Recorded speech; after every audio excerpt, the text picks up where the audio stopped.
Selamat datang di Pojok Santai.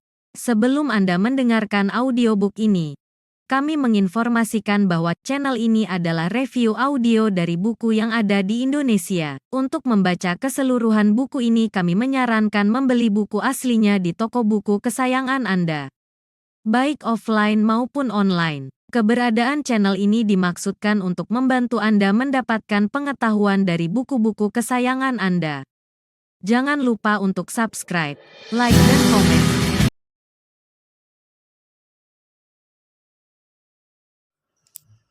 Selamat datang di Pojok Santai, channel khusus yang membahas komik dan novel dengan cara asyik. Akhirnya, Wiro Sableng alias Pendekar Kapak Maut Naga Geni 212, Pranajaya, dan juga Sekar menuju Pulau Seribu Maut. Bagaimana keseruan mereka di sana?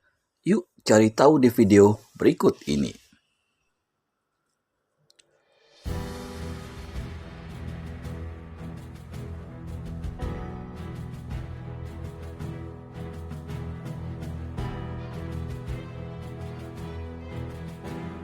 Soal guruku itu, soalku dengan beliau. Yang penting, sekarang kita sama-sama pergi ke Pulau Seribu Maut. Apa aku sebagai orang persilatan tidak boleh mencari pengalaman? Tentu saja boleh, sahut Wiro. Sementara, Pranajaya sampai saat itu tak sepatah pun membuka mulut selain memandang seperti tadi-tadi pada Sekar. Tapi sekarang belum saatnya, menyambung Wiro.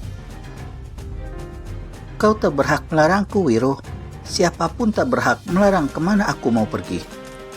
Berabe, ujar Wiro Sableng. Bagaimana Prana? Kita ajak dia. Pranajaya angkat bau.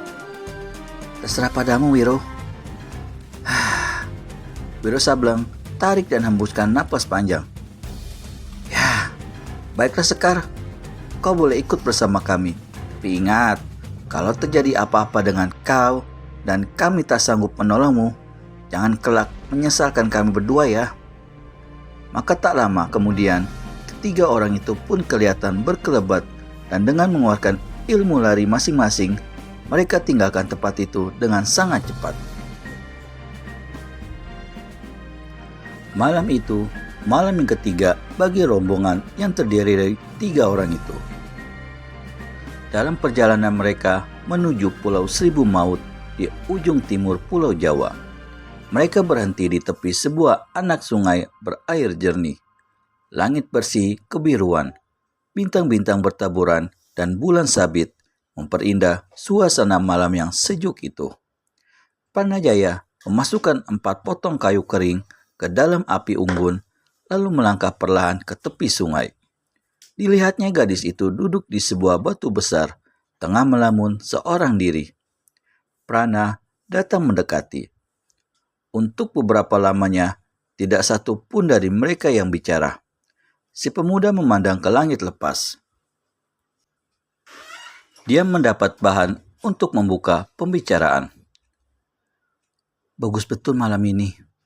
Sekar memandang ke atas, memperhatikan bulan sabit dan bintang-bintang yang bertaburan, lalu menganggukkan kepalanya. Wiro belum kembali? Tanya gadis itu. Belum, sahut Prana. Hatinya menciut.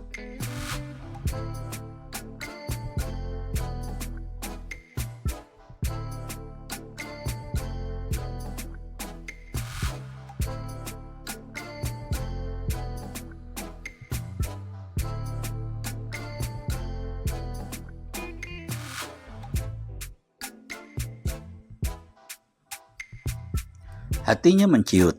Sekar lebih banyak memperhatikan seorang lain yang tak ada di situ daripada kehadiran dirinya di sampingnya di atas batu itu. Dan Prana sendiri tidak tahu kemana pula Wiro pergi. 2 malam yang lalu, pemuda itu selalu pergi tanpa memberitahu kemana. Seakan-akan kepergiannya itu merupakan hal yang disengaja. Pranajaya berdaham beberapa kali untuk menghilangkan sekatan yang menyesakkan lehernya. Dipandanginya paras jelita Sekar dari samping. Betapa indahnya paras itu dipandang di bawah naungan malam yang disinari bulan sabit dan bintang gumintang. Kau masih belum memberikan jawaban apa-apa atas ucapanku malam pertama yang lalu, Sekar, berkata Pranajaya. Suaranya sekali ini tiada bernada, ditelan sendiri oleh gema gemetar suaranya itu. Sekar memandang ke hulu sungai lalu menundukkan kepalanya. Apakah tak akan pernah ada balasan? Tanya Pranajaya. Si gadis memandang lagi ke hulu sungai lalu membuka mulut. Dalam perjalanan ini bukan persoalan cinta yang mesti dipikirkan, Prana. Suara Sekar perlahan, hampir seperti berbisik. Namun begitu mengiang telinga Pranajaya kedengarannya. Paras pemuda ini membeku merah. Ditundukkannya kepalanya. Kurasa bukan di situ sesungguhnya dasar jawabanmu, Sekar, ujar pemuda itu pula. Lalu, kau mencintai dia ya? Tanya Prana seberani mungkin. Dia siapa? Tak usahlah berpura-pura. Sekar memandang pemuda itu sebentar. Maksudmu, Wiro? Tanyanya. Si pemuda anggukan kepala. Sekar tertawa. Hahaha. Suara tertawamu aneh, Sekar, bisik Pranajaya, seolah-olah membenarkan pertanyaanku tadi. Sekar pun diam kembali. Aku memang bukan apa-apa jika dibandingkan dengan Wiro. Kau tak usah cemburu, Prana. Terus terang saja, dalam persoalan ini, aku cemburu padanya.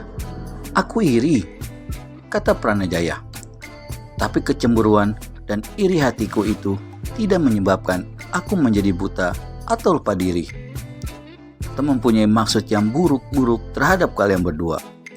Aku cemburu dan iri pada Wiro, tapi aku menghormati dan menghargainya sebagai seorang sahabat. Sebagai seorang manusia, kepada siapa aku berhutang budi serta nyawa. Bahkan, lebih dari itu, aku menganggap Wiro bukan orang lain, tapi sudah sebagai saudara kandung sendiri. Sekar masih diam dan Pranajaya meneruskan ucapan-ucapannya. Aku menyadari kenyataan, Sekar, kenyataan bahwa aku bukan apa-apa jika dibandingkan dengan dia. Ilmunya tinggi, parasnya gagah, dan jasmaninya tidak mempunyai cacat apa-apa. Yang lebih utama, dia adalah seorang laki-laki berhati jantan, luhur, dan kudus. Jika kau mau berterus terang, Sekar, aku tak akan membuka-buka lagi persoalan ini. Aku akan lebih bahagia dan bangga jika kalian bisa hidup berdua dan berbahagia. Antara aku dan Wiro tak ada hubungan apa-apa, Prana, memotong Sekar. Tak sepantasnya kau bicara sampai sejauh itu. Pranajaya memandang ke langit di atas ya. Diperhatikannya bulan sabit dan dia berkata, mungkin, tapi kau tak bisa menipu dirimu sendiri, Sekar. Kau tak bisa mendustai kata hatimu. Kau mencintai dia. Sekar tundukkan kepalanya, memperhatikan jari-jari kakinya yang mungil bagus. Aku tak ingin membicarakan persoalan ini lebih lanjut, Prana. Jadi, tak ada jawaban darimu? Tak ada jawaban berarti suatu penolakan, Sekar. Sepi menyeling. Pranajaya menunggu sampai beberapa lamanya. Dipandanginya para Sekar seketika. Dan bila tak ada juga jawaban dari Sekar, dari gadis itu, maka Prana memutar tubuh dan perlahan-lahan meninggalkan tempat itu. Sekar memalingkan kepalanya. Dipandanginya tubuh yang berjalan itu. Dipandanginya kaki yang melangkah itu. Dipandanginya kepala yang tertunduk itu. Dan dipandanginya tangan kiri yang buntung itu. Hati gadis ini memukul-mukul. Suaranya serak parau sewaktu mulutnya memanggil. Prana, Panggilan itu laksana satu kekuatan gaib yang membuat kedua kaki Pranajaya berhenti melangkah dan tubuhnya berhenti berjalan. Si pemuda palingkan kepala. Di antara keputusasaan yang menyelimuti wajahnya di malam sejuk itu, kelihatan sekelumit pengharapan, dan matanya memandang sayu pada si gadis, menunggu ucapan selanjutnya. "Prana." "Ya, Sekar." "Bersediakah kau menunda pembicaramu ini sampai berakhirnya tugasmu di Pulau Seribu Maut nanti?" Apakah dengan pernyataan ini menandakan Sekar memberi harapan pada Pranajaya? Untuk pastinya, mari dapatkan jawabannya di video selanjutnya hanya di channel Pojok Santai. Segera subscribe dan tekan tombol lonceng untuk mendapat notifikasi video terbaru dari kami. Terima kasih dan sampai bertemu kembali.